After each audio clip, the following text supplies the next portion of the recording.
აი აქ მგონია რომ იყოს შემოსული თევზი შეიძლება.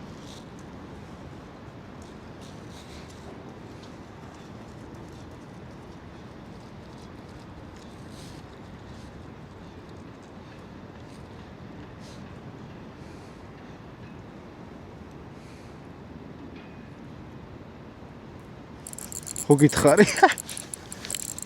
ხო გითხარი? აუ სადაო. ბიჭო რამდენი არიან ხო არ გადაო.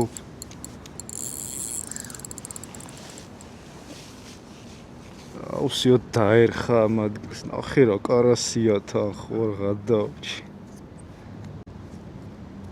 ანუ ექსპერიმენტები, სპინინგი მაგიტომ მევასება, რომ ექსპერიმენტები უნდა ატაროს სულ რა. ახლა ეს არის ერთი კავალზე ცოტა დიდი არის რა. შვენიერი. გაუშვით.